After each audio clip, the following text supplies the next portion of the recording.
o novo técnico da seleção brasileira. Tá aí na tela para vocês, Fernando Diniz é o novo técnico da seleção. Ancelotti chega em junho de 2024, a gente tem essa confirmação feita agora pela CBF e tudo indicava isso, né? As primeiras informações ali que vinham das 2 últimas semanas, né? Mas agora tudo oficial. A gente tem até vídeos do Diniz e do Edinaldo Rodrigues, presidente da CBF, confirmando tudo.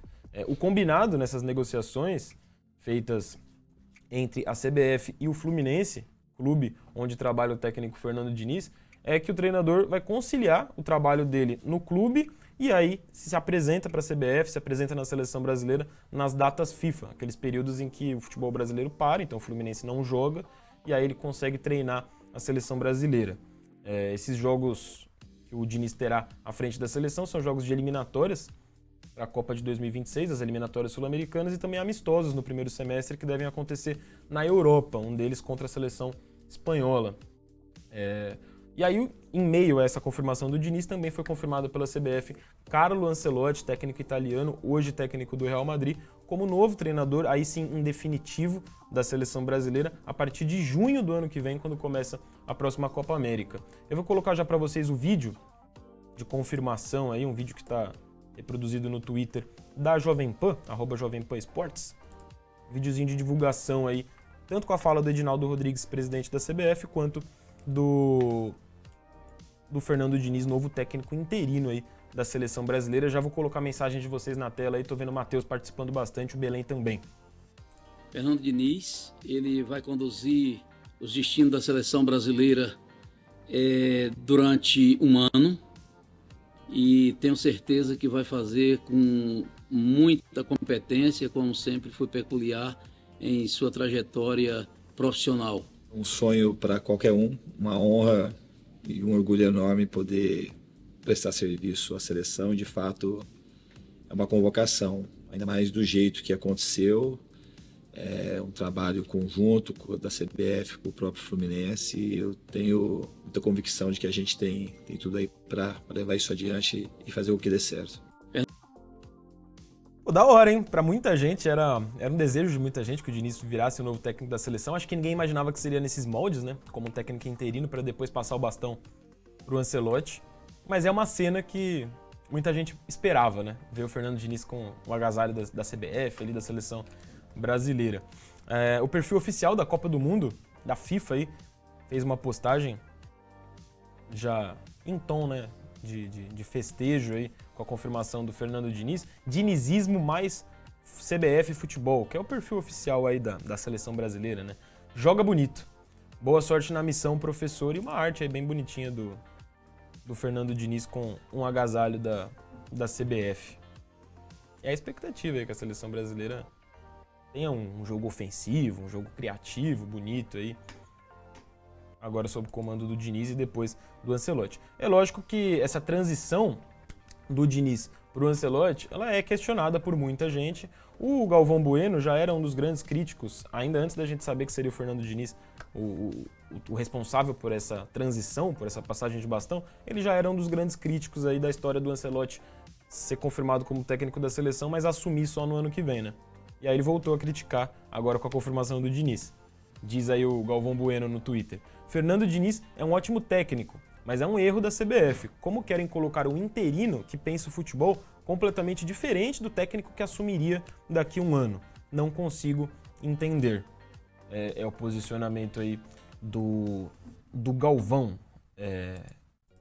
Sobre essa parada de, especificamente, ele conciliar o trabalho no clube e na seleção, isso não é inédito, ainda que seja um dos pontos que mais chame a atenção de todo mundo aí, desde ontem no noticiário.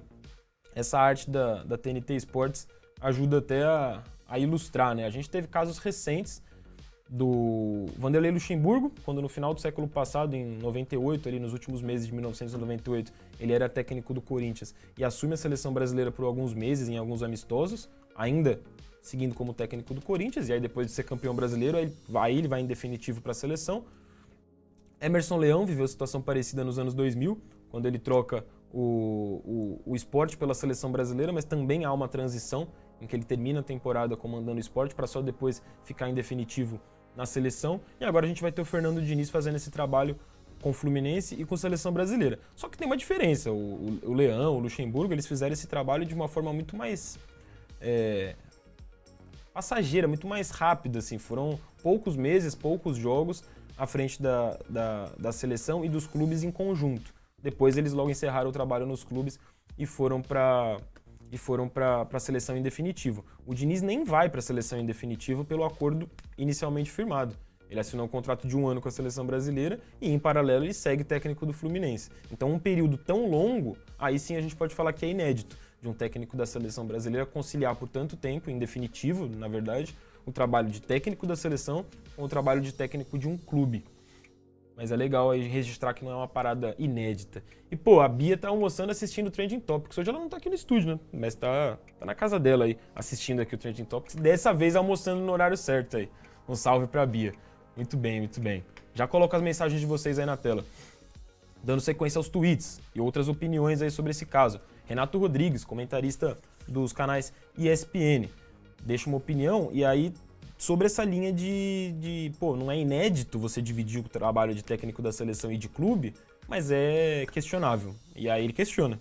Quem acha sussa treinar uma seleção e um clube ao mesmo tempo em 2023, realmente não tem ideia das atribuições de um treinador no futebol profissional. Minha questão é apenas essa, que o dia tem só 24 horas, é impossível fazer as duas coisas bem feitas. Gosto do Diniz e do Ancelotti. Meu ponto nem é sobre as escolhas, mas sobre se isso é funcional. Quem usa outras modalidades, ou o caso do Lucha de 98, também não entendeu a mudança no esporte e nos processos que ele hoje exige. Tem muita discussão tudo isso, tem mais pontos convergentes aí, mas esse é o maior. E é muito válida essa questão levantada pelo Renato Rodrigues e por tanta gente aí no Twitter e no noticiário esportivo de forma geral, né? Será que o Diniz vai conseguir fazer bem essas funções, de conciliar essas funções como técnico do Fluminense e da seleção brasileira? O Fluminense em si já não vem muito bem, né? Aliás, a torcida do Fluminense em específico não ficou muito feliz com essa história. Se tem alguém que não gostou, é a torcida do Fluminense. E aí esse influenciador, o Gugu Tricolor, um dos torcedores aí, influenciadores com maior alcance na torcida do Fluminense, ele deu uma surtada. Eu vou colocar um trechinho do vídeo que é muito bom para vocês. Olha aqui! Não existe outra explicação, outra justificativa que não seja que não. Houve um mal entendido, isso é mentira, isso vai acontecer. Não tem como acumular duas funções. Isso é futebol, isso não é basquete, isso não é curling, não. Olha aqui! Fernando Diniz, ele não está conseguindo dar conta nem do que está acontecendo no Fluminense. O Fluminense tá voando, tá ganhando todo mundo, tá moendo geral. Não, meu filho, tá cheio de problema pra resolver aqui. Cheio de problema pra resolver aqui. Não dá, não existe se dividir de seleção brasileira. E o Fluminense Futebol Clube tem um conflito de interesse aí. E como que não... mas é só a data FIFA. Pois é, mas na hora da data FIFA, ele vai convocar quem? Aí então ele não convoca os do Fluminense, convoca o jogador tudo do Flamengo, convoca o jogador do Palmeiras, porque a gente tem interesse de ultrapassar esses times na tabela, ou tá respondendo de um clássico, você desfalca o rival pro Fluminense. Como que ele vai convocar o jogador do Fluminense? Como é que vai ser isso? Meu filho, não tem como. Não existe sanidade. Então assim, ele questiona, apesar dele estar surtando, eu até acho os questionamentos muito válidos. Há sim esse conflito de interesse, de você lá na frente, quando ele for convocar ou não um jogador do Fluminense, um jogador do Flamengo, do Palmeiras, que hoje é um rival ali de Campeonato Brasileiro, pode ser lá na frente de Libertadores. É lógico que vai ser tudo questionado, né? Mas o meu ponto de vista é, todo mundo questiona tudo em relação a técnicos, a convocações. Eu não sei até que ponto vai aumentar muito ou não os questionamentos em se tratando do Diniz. Mas eu entendo a torcida do Fluminense, em específico, tá pé da vida, ainda mais diante desse risco dele não conseguir conciliar muito bem, e aí perder um pouco do foco no trabalho dele no Fluminense, né? É um pouco até essa expectativa mesmo do pessoal que trabalha aí na área. A Renata Silveira, narradora da Globo, ela compartilhou o tweet do Fluminense, tweet esse do Fluminense esclarecendo a situação, falando que o Fluminense entrou num acordo até financeiro com a CBF para receber um valor como contrapartida para ceder o técnico para a CBF, dizendo que o Fluminense entende que não vai haver uma interferência, que ele não será prejudicado. Esse é o entendimento do Fluminense depois de estudar o caso todo. Só que a Renata Silveira, narradora aí, ela já prevê, e eu acho que deve acontecer isso mesmo, pelo que a gente percebe da reação da torcida do Fluminense nas redes, uma reação negativa também no estádio, por parte da torcida do Fluminense. E aí ela escreve: domingo o clima vai ser tenso no Maracanã. Sobre dividir funções, já começou. Hoje o Diniz foi assinar e amanhã se apresenta. Enquanto isso, como estão os treinos para o jogo contra o Inter? Fluminense e Internacional jogam no domingo no Maracanã. Esse é o questionamento dela. Ontem, por exemplo, o Fernando Diniz comandou o treino do Fluminense de tarde e à noite estava lá na sede da CBF assinando o contrato e gravando esse vídeo que a gente mostrou no começo aqui do programa. Então, são questionamentos válidos. Em paralelo a isso, por mais que os torcedores do Fluminense especificamente estejam muito chateados, os jogadores de forma geral gostam. E aí eu trago essa informação do jornalista Gabriel Carneiro. Diniz tem um lobby muito forte dentro da seleção desde a saída do Tite. Gabriel Carneiro é um dos jornalistas que viajou para o Catar no ano passado, cobrindo a seleção brasileira, cobrindo todo o ciclo de Copa do Tite. Então sabe o que está falando aí. Thiago Silva, Neymar, Bruno Guimarães, Antony e na época até o Daniel Alves, que hoje está preso, falavam, elogiavam e incentivavam a CBF em relação aí ao Fernando Diniz como sucessor do Tite. Não duvido que seja um movimento que tenha a ver com vontade dos jogadores. Então é bem possível que os jogadores tenham sido ouvidos, jogadores que também gostam do Ancelotti, então gostam do Diniz, gostam do Ancelotti. Diante do cenário do Ancelotti não poder assumir de imediato a seleção brasileira, faz sentido que os jogadores tenham tido ali poder de fala para essa decisão. E aí o Carneiro compartilha um tweet do Bruno Cassucci, que é o jornalista do GE, também jornalista que cobre ali a seleção brasileira, e que trouxe essa informação junto com outros colegas do Grupo Globo, informação em primeira mão, ainda ontem, no início da tarde, sobre esse acerto aí do Diniz com a CBF, com a seleção brasileira. Inclusive, Bruno Cassucci aí compartilha uma entrevista que ele fez há 2 semanas com o Neymar. E aí o Neymar respondeu, ao ser questionado sobre o futuro da seleção brasileira, o novo técnico. Na minha ideia, o cara ideal hoje para a seleção é o Diniz. Eu escancaro, porque é um puta treinador. O jeito dele com a seleção brasileira iria muito bem.